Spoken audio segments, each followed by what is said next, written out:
Makanya saudara mesti belajar mengucap firman. Mengucapin firman. Kalau ini mulai muncul ya, baca Alkitab. Jangan diladeni, saudara. Ngerti ya? Pergulatan itu jangan diladeni. Oh iya kalau gini, jangan. Baca Alkitab. Doa bahasa roh, baca Alkitab. Doa baca Alkitab. Supaya ini pikiran murni.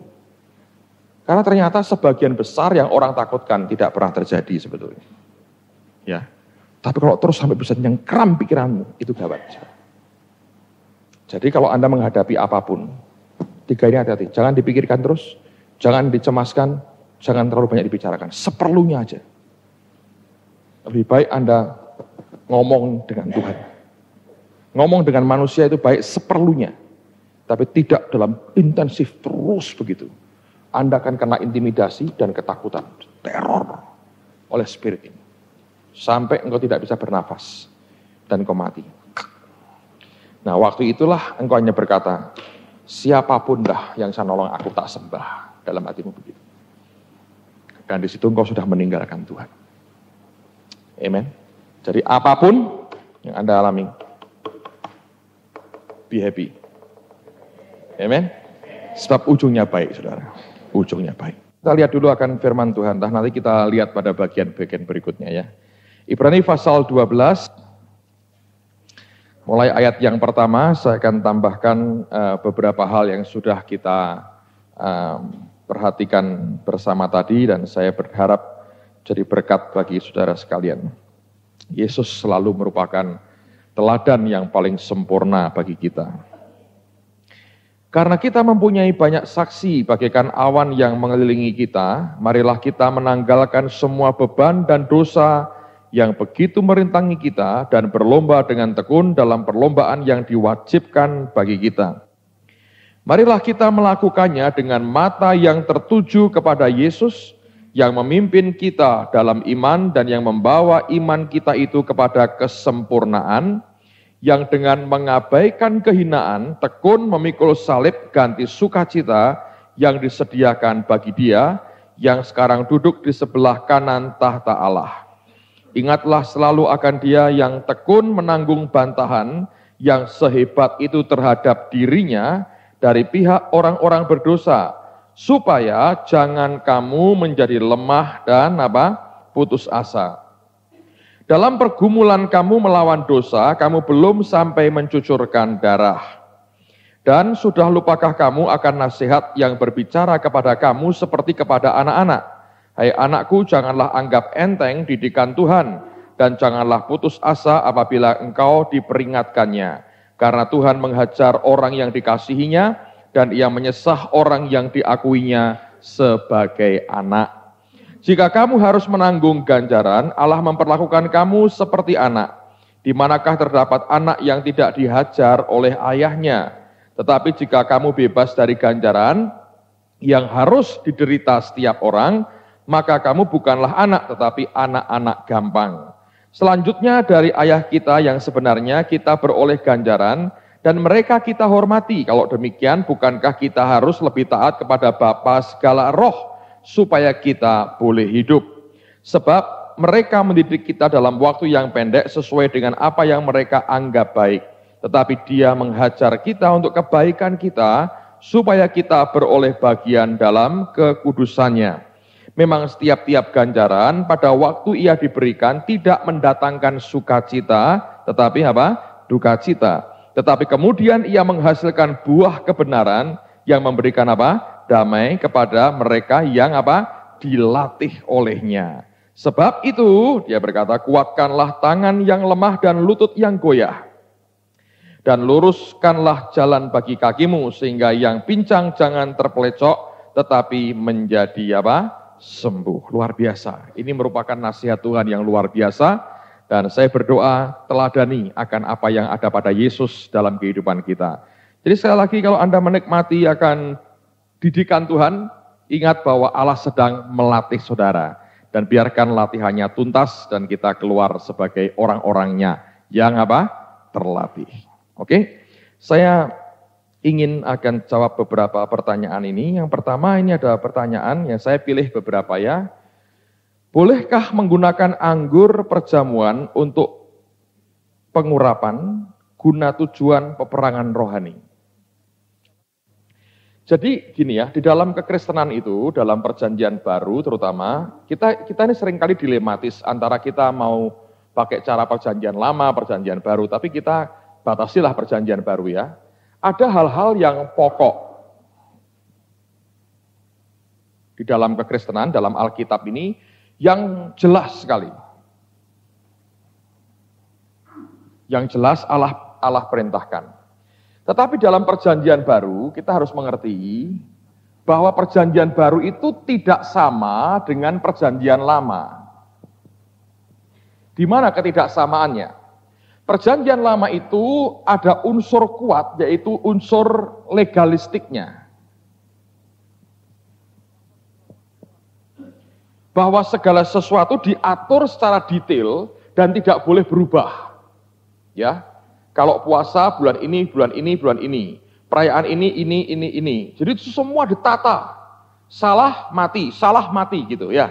Itu perjanjian lama. Begitu masuk perjanjian baru, mata rohani kita dibuka sebetulnya.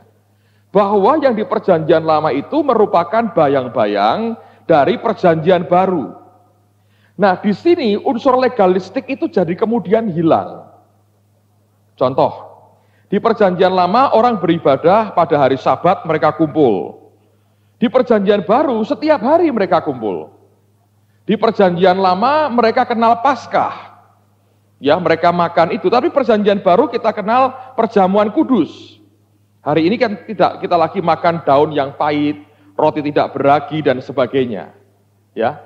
Jadi ada perbedaan yang jelas. Nah, kalau kita hidup dalam perjanjian baru, maka jangan terjebak kepada hal-hal yang legalistik. Nah, bisa tidak Pak, bahwa sesekali Tuhan perintahkan kita berbuat sesuatu? Bisa, contohnya tadi. Mau peperangan rohani, ngerti ya, terus kemudian Tuhan bisa bicara kepada seseorang, buat dulu perjamuan kudus. Karena itu bisa menyatukan kita ya, dan itu bisa membuat kita saling pemberesan dengan yang lain. Sehingga peluang buat iblis untuk hantam kita dihindarkan. Nah itu bisa, tetapi jangan kemudian orang berkata bahwa untuk setiap akan doa peperangan rohani harus perjamuan kudus dulu. Nah itu nggak boleh. Ya, jadi buang semua yang legalistik, kemudian ganti dengan hukum kasih karunia. Itu yang saya maksudkan. Jadi kalau sudah dilegalistikkan itu yang berbahaya. Karena kemudian kita akan terjebak kepada kehidupan pola perjanjian lama lagi. Gitu ya. Nanti saya khawatir bahwa kita akan terjebak pada praktek-praktek yang sebetulnya itu tidak hal yang pokok dalam Alkitab. Ya, itu lebih berupa kayak interpretasi dan sebagainya. Contoh misalnya. Di Cirebon, tempat Ibu Nani itu, mereka diperintah Tuhan bahwa kalau mimbar itu dipakai, itu hamba Tuhan yang melayani harus melepaskan sepatunya di bawah. Ya. Tetapi Ibu Nani tidak pernah mengajar kepada semua gereja bahwa mimbarmu tidak boleh ada sepatu naik. Gitu. Itu perintah yang dia dengar untuk Cirebon harus begitu. Nah, setiap tubuh Tuhan itu kan punya keunikan masing-masing ya saudara ya. Nah, keunikannya itu membuat Allah bisa mengarahkan dengan suatu cara atau pola tertentu seperti yang Tuhan inginkan. Apakah itu boleh Pak? Boleh.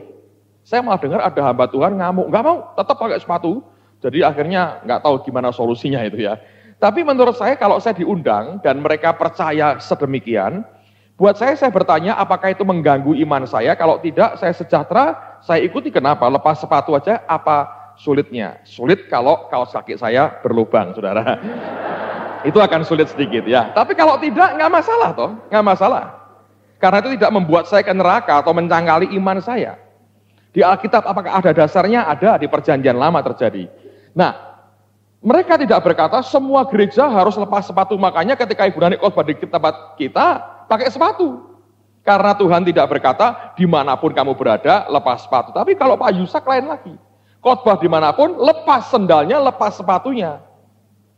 Nah itu yang dia rasa sebagai pimpinan Tuhan buat hidupnya. Tapi dia tidak menyuruh semua kita melakukan yang sama. Ngerti? Pak Yusak pernah ditegur Tuhan, kalau kebaktian jangan angkat kaki kayak Yus begini. Dia apa angkat aja kakimu, tenang aja. Tapi saya kalau kebaktian di depan angkat kaki begitu, enak sih.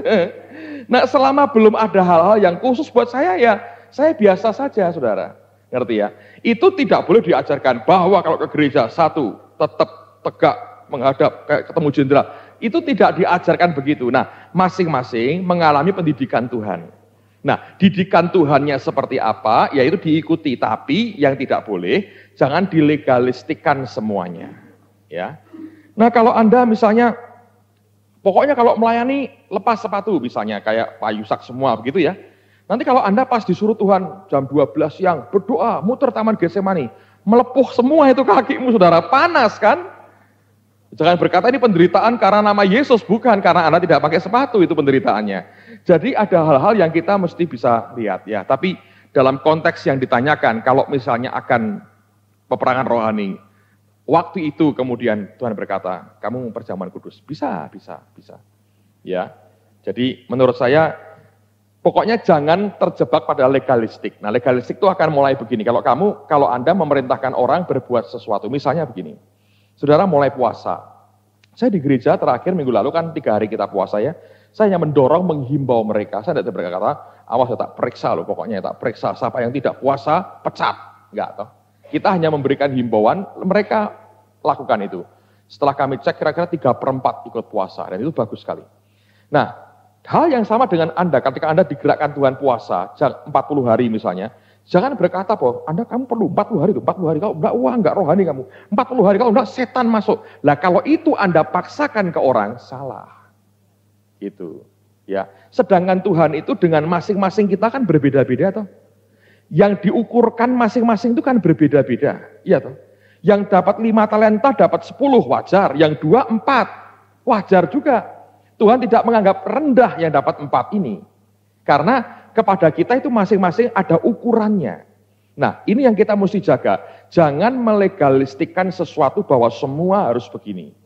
Misalnya, bahwa semua kalau sebelum doa pagi harus nyembah haleluya 12 kali. Loh, kalau itu Anda digerakkan Tuhan begitu, itulah cara Allah berurusan dengan saudara, boleh. Tapi jangan orang lain dipaksa seperti kita. Jangan. Ya. Kebenaran secara umumnya, iya kita terima. Tetapi detail-detailnya masing-masing itu berbeda kok, saudara. Contoh, kalau Anda puasa, coba saya mau tanya, dalam perjanjian baru ini jelas nggak sih? Mulai jam berapa sampai jam berapa? Ayo, saya mau tanya. Anda kalau puasa gimana? Pagi makan enggak? Nggak makan pagi? Pak Yusak makan? Tanya dia. Makan dulu pagi-pagi, makan dulu terus puasa. Sore nanti makan lagi. Sahur. Nah, ada sahur sama buko. Ayo, Anda bilang itu Pak Yusak tidak pernah puasa. Itu hanya terlambat makan. Ayo, berani? Ngomong nek teke orangnya. Ayo. Kalau berani. Tapi itu kan dia. Dan apakah Tuhan berkata, "Hei hambaku, kamu sungguh-sungguh tidak pernah puasa." Masa begitu? Tapi orang lain mungkin ya. Kalau saya dari pagi tidak makan. Sore. Anda mau makan jam berapa coba? Ayo. Semua harus sampai matahari terbenam. Coba Anda tinggal di Eropa. Kalau terbenam jam 9, jam 10 malam, saudara. Anda tinggal di Alaska, 3 hari gak terbenam. Ayo. Iya tak? Di tempat lain, jam 1 sudah terbenam mataharinya. Jadi puasa dari jam 8 terkeluar, 1 terbenam. Itu bukan puasa, cuma 3-4 jam. Hanya prihatin terlambat makan aja, saudara. Jadi kalau dilegalistik kan berbahaya. Nah, seringkali cara berpikir kita sempit. Sehingga kemudian dilegalistikkan semua. Nah, kebenaran yang Anda terima, kalau itu untuk pribadimu, Anda cek dengan yang lain, selama tidak membawa penyesatan, lakukan sebagai kebenaran yang engkau terima, sebagai perintah Tuhan pribadi. Tapi yang tidak boleh, Anda memaksa semua orang ikuti caramu sendiri. Tidak bisa. Gitu. Jadi, saudara perlu belajar ya, perlu belajar untuk bisa menikmati hidup dalam kasih karunia. Tapi juga ini bukan peluang untuk kita seenaknya. Anda bisa ngertilah, ngukur dirimu sendiri. Engkau ini tidak melakukan ini karena seenaknya, lalu berlindung pada kasih karunia, atau memang tidak dipimpin Tuhan ke situ. Gitu. Jadi jangan sampai mau dibebani hal-hal yang tidak perlu jadi beban dalam hidupmu. Hidup aja sudah banyak beban, jangan ditambahi, saudara. Ngerti ya? Nah, kalau di Alkitab itu orang Farisi yang nambah-nambahi beban. Ditambah-tambahi sendiri hukumnya sampai beratnya luar biasa, sampai dia sendiri nggak bisa jalani, saudara. Tapi dia nyuruh orang lain jalani, ditambah-tambahi dengan berbagai macam aturan.